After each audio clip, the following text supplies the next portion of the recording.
Hello students, welcome back to my YouTube channel Geography Guru. In this episode, we are going to discuss about class 10th SST Social Science worksheet number 65. आज की इस worksheet में हमारा chapter रहेगा pol science chapter number 6 political parties, यानी political party chapter से related कुछ questions है वो इस वर्कशीट में हम डिस्कस करेंगे. All the questions are very important for your board examination. Now let's begin. As it is visible on your screen, this is our worksheet number 65. Our subject social science SST, in which pol science chapter number 6 political parties we are going to revise, and today's date 15th of December 2020. Political parties, this chapter is one of the most important chapter of your pol science. हमारे total अगर इस बार की बात की जाए तो 4 chapters रहेंगे syllabus में पोल साइंस में से. उनमें से सबसे इंपॉर्टेंट जो चैप्टर है वो पॉलिटिकल साइंस है, because one long answer type question and one short answer type question can be asked from this chapter. In this worksheet, total 10 very short answer type question are given. We are going to begin with the first question. As it is visible on your screen, first question: at what level in India elections are generally fought without political parties? यहाँ पे generally term की use की गई कि आम तौर पर, it is not mandatory but generally, कि किस लेवल पर इलेक्शन है वो बिना पॉलिटिकल पार्टीज के लड़े जाते हैं. सो यहाँ पर डी हमारा आंसर रहेगा, फोर्थ आंसर रहेगा at panchayat level generally. But अभी रिसेंट में राजस्थान में इलेक्शन हुए थे तो वहाँ पॉलिटिकल पार्टीज उसमें भी मैदान में थी. सेकेंड क्वेश्चन दिया गया, fill in the blanks. This is the election symbol of the Bharatiya Janata Party. ये सभी को पता है, lotus flower is the election symbol of the Bharatiya Janata Party BJP. Third question, rewrite the sentence by correcting the underline words. Underline word है उसको correct करना है और after that we need to rewrite that sentence. Sentence दिया गया, cycle is the election symbol of the nationalist Congress party NCP. NCP is the political party of Maharashtra. Mainly जो base है वो महाराष्ट्र में, इसके साथ साथ मेघालय में भी अच्छा खासा बेस है इसका. And this is the political party of Sharad Pawar. Cycle इसका इलेक्शन सिंबल बिल्कुल नहीं है, इसका इलेक्शन सिंबल है क्लॉक. सो करेक्ट हमारा सेंटेंस रहेगा, clock is the election symbol of the NCP, Nationalist Congress Party. Now let's move to the next question, fourth one.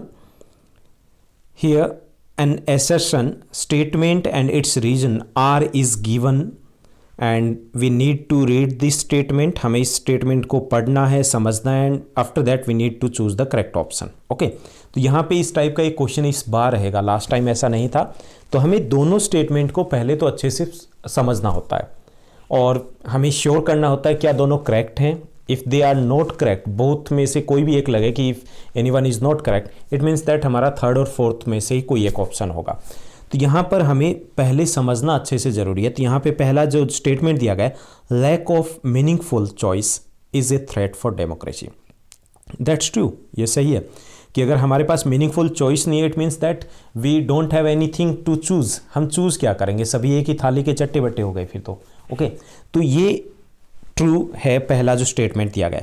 अब उसका कारण दिया गया, रीज़न दिया गया कि dynastic succession promotes the lack of meaningful choice. यहाँ पे बताया गया कि डायनेस्टिक सक्सेशन है उससे भी मीनिंगफुल चॉइस है वो हमें नहीं मिल पाती. डायनेस्टिक सक्सेशन का मतलब है वंशवाद.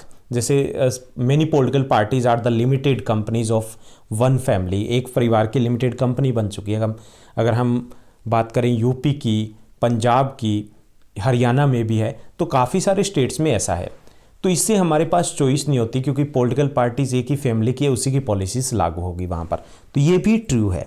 ओके, तो हमारा आंसर रहेगा A. Both A and R correct and R is the correct explanation of A. तो हमारा आंसर ए रहेगा क्योंकि दोनों ट्रू है और ये करेक्ट एक्सप्लेनेशन है. ये लैक ऑफ मीनिंगफुल चॉइस का एक कारण है. This is just one reason, many more reasons are also there.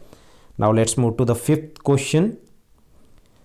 Fifth question है, explain the cartoon in your own word. हमें एक कार्टून दिया गया और कार्टून में बात की गई है सिंगल पार्टी की, ओनली वन पार्टी की बात की गई है. So the cartoon depicts single party system where there is a challenge of lack of meaningful choice.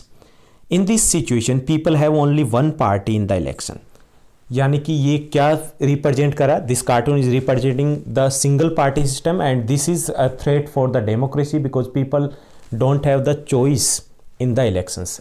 जैसे चाइना में है, वहाँ पे एक ही पॉलिटिकल पार्टी है, इलेक्शन भी वही लड़ती है, इलेक्शन हारती भी वही है, सरकार भी वही बनाती है। समथिंग मतलब ऐसा कुछ है ही नहीं जैसा हमारे इंडिया में है, ऐसा कुछ नहीं होता। सो यहाँ पर उसी सिंगल पार्टी सिस्टम की बात की गई है इस कार्टून में। Now let's move to the 6th question. What do you mean by the ruling party? Ruling party क्या होती है, सभी को अच्छे से पता होगा। The party which gets majority in the election, majority means 50+1, 50% + 1 seat. So the party which gets majority in the election and forms the government is called the ruling party. जो मेजोरिटी लेती है, प्राप्त करती है और साथ ही साथ वो सरकार बनाती है, तो उसको हम रूलिंग पार्टी कहेंगे। For example, Aam Aadmi Party is the ruling party in Delhi. Okay, at central level ruling party is the BJP. In Haryana BJP is the ruling party. In Rajasthan, Congress is the ruling party. Okay. Now 7th question. Which party system is not considered good for democracy? कौन सा party system है जो democracy के लिए अच्छा नहीं है? There are the 3 party system. Single party system, bi party system और द 2 party सिस्टम, और third one is the multi party system. यानी कि बाय पार्टी सिस्टम में 2 पॉलिटिकल पार्टीज होती है, लाइक दैट ऑफ यूएसए और UK. In multi party system we have the loads of political parties, more than 2 political parties होती है जैसे India में है। और सिंगल पार्टी में केवल एक ही पॉलिटिकल पार्टी होती है, like that of in China. Okay, so single party system is not considered good for democracy because people don't have the meaningful choices. Now let's move to the 8th question, that is very important one. What do you understand by defection? यहाँ पे F होना चाहिए। Defection क्या होता है? Okay, हमें ये बताना है। So changing a party or joining other political party after winning an election for money or the ministerial position is called defection. Defection क्या है कि चुनाव जीत लिया ए पार्टी से, ए पॉलिटिकल पार्टी से, और उसके बाद ज्वाइन कर ली बी पॉलिटिकल पार्टी, तो उसे कहेंगे डिफेक्शन। हिंदी बोला जाता है दल बदल, दल को बदल लेना। Okay, so changing a party और joining other political party after winning an election for money और ministerial position is called defection. Now let's move to the 9th question. Easy one. Which coalition is in power at central level? कौन सा गठबंधन है जो अब central level पे power में है? सो सेंट्रल लेवल पे 2 ही कोलिशन है, 2 ही गठबंधन है, 2 ही अलायंस है। तो पहला अलायंस है एनडीए जो बीजेपी का, और second one is the UPA of Congress. So NDA, national democratic alliance, is in power at central level. Now let's move to the 10th question and the last one. Which party is in power in Delhi at present? Delhi में कौन सी political party है जो power में at present? तो सभी को पता है एट प्रेजेंट आम Aadmi Party is in power in Delhi. तो ये थी हमारी आज की इजी सी वर्कशीट। आपकी क्लास की कुछ जो चैप्टर्स हैं उनके वीडियोस मैंने अपलोड किए हैं इसी चैनल के ऊपर। आप प्लेलिस्ट में जाइए, वहाँ पे फाइंड आउट कीजिए class 10th history English medium, class 10th geography English medium, class 10th political science English medium, class 10th economics English medium. और अगर आपको अच्छा लगे तो फीडबैक ज़रूर दीजिएगा। अगर आपको ये वीडियो अच्छी लगी, ठीक से समझ में आई है, तो इस वीडियो को लाइक और शेयर करना मत भूलिएगा। ऐसे हमारे साथ बने रहिए।